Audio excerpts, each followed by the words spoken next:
Hello, कशा आहात सगळे? सगळ्यांना सर्वात प्रथम श्री स्वामी समर्थ. तर रोजचंच आपलं सकाळचं मॉर्निंग रुटीन आहे. मुलं गेली स्कूलला, तर पोहे करायचे होते. तर चला म्हटलं तुमच्यासोबत पण आज पोह्याची रेसिपी शेअर करू. रेसिपी म्हणण्यापेक्षा नाश्त्याचंच आहे. तर नाश्ता शेअर करू म्हटलं चला. तर बघा सगळ्यांचं एक असतं, की पोहे जास्त भिजवले तर पिठासारखे चिकट होऊन जातात आणि जर कमी भिजवले तर कच्चे-कच्चे राहून जातात. म्हणजे ड्राय होतात. तर ही अशी चाळणी जी आहे ना, जी सगळ्यांकडेच असते घरामध्ये, सगळ्यांकडेच भाज्या वगैरे धुण्यासाठी आपण घेतलेलीच असते. तर बघा अशा चाळणीमध्ये भिजवायची बघा, असे मोकळे पोहे होतात. कारण काय होतं, लागतं तेवढं पाणी त्याच्यात मुरताना नाही पाहिजे ते पाणी निघून जातं. त्याच्यामुळं पोहे ना जास्त ओलेही होत नाही आणि ड्रायही होत नाही. त्याच्यामुळं अशी चाळणी तुम्ही वापरलीत ना, तर पोहे खरंच खूप छान भिजतात आणि होतात पण छान मोकळे-मोकळे. तर मी तुम्हाला एक पोह्यामध्ये नवीन एक म्हणजे दाखवते ॲड करून की टमॅटो, की कुणी टाकतं कुणी नाही टाकत, पण आम्ही टाकतो टोमॅटो. तर मी शेंगदाणे ना आधी परतून घेते, कारण शेंगदाण्यामध्ये क्रिस्पीनेस जर पाहिजे असेल ना, तर शेंगदाणे आधी तळून घ्या. खूप सुंदर म्हणजे शेंगदाणे होतात. खूप छान पण लागतात खायला. त्यासाठी मी आधी शेंगदाणे घालून घेते. कोणी आधी शेंगदाणे घालून कांदा वगैरे घालतं. काय होतं मग आपले शेंगदाणे ना सॉफ्ट होऊन जातात. जे क्रिस्पी असतात ना, ते राहत नाहीत. तर तेल आपलं कढलंय, त्याच्यामध्ये मी जिरे, मोहरी तर जिरा मोहरी चांगली कडकडली आहे त्याच्यामध्ये मी कढीपत्ता घालते आहे आणि आपण जो कांदा चिरून घेतला आहे ना तो घालून घेते आहे त्याच्यामध्ये. आणि टमाट्याने काय होतं आहे, एक आंबूसपणा नाही का येतो आपण जे लिंबू पिळल्यानंतर, ते पण येतं आणि एक छान पण लागतं बघा. सॉफ्ट होतात पोहे. पोह्याला एक वेगळा टेस्ट येतो, वेगळं काहीतरी म्हणून कधीतरी ट्राय करून बघा.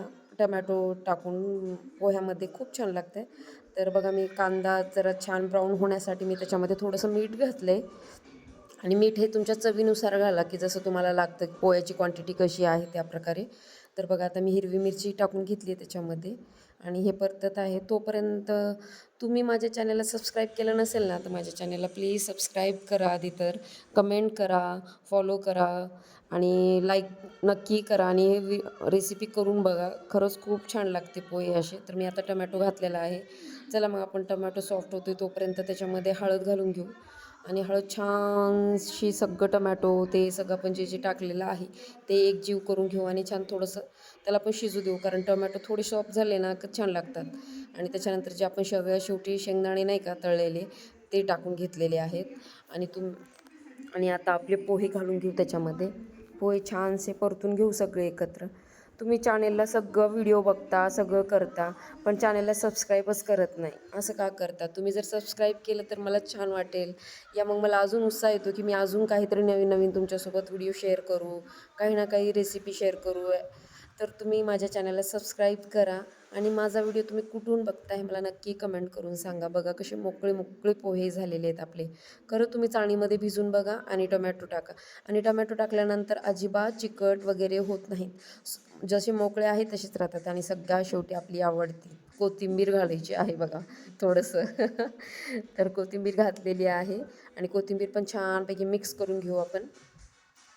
आणि तुम्ही कुठून माझे व्हिडिओ बघता, कोण्या गावामधून बघता, कसे वाटतात, छान वाटतात का नाही वाटतात, तर मला कमेंट करून नक्की सांगा. म्हणजे मी काहीतरी बदल करण्याचा पुन्हा प्रयत्न करेल व्हिडिओमध्ये. काही चुकत असेल तर मी त्याला नीट करण्याचा किंवा दुरुस्त करण्याचा प्रयत्न करेल. तर बघा पोह्याला ना आपण सगळ्यात शेवटी 2 मिनिटं ना झाकण ठेवून वाफवून घेणार. वाफवल्यानंतर ना खरंच खूप सॉफ्ट आणि काय होतं जे आपण सगळे केले ना बघा पोहे, मी तुम्हाला जवळून दाखवते किती मोकळे झालेत. ना टोमॅटोमुळं त्याला चिकटपणा आला आहे, ना टोमॅटोमुळं काही फरक पडलेला आहे. पण उलट चवीला खूप छान होतात. तर तुम्ही खरंच असे पोहे ट्राय करून बघा.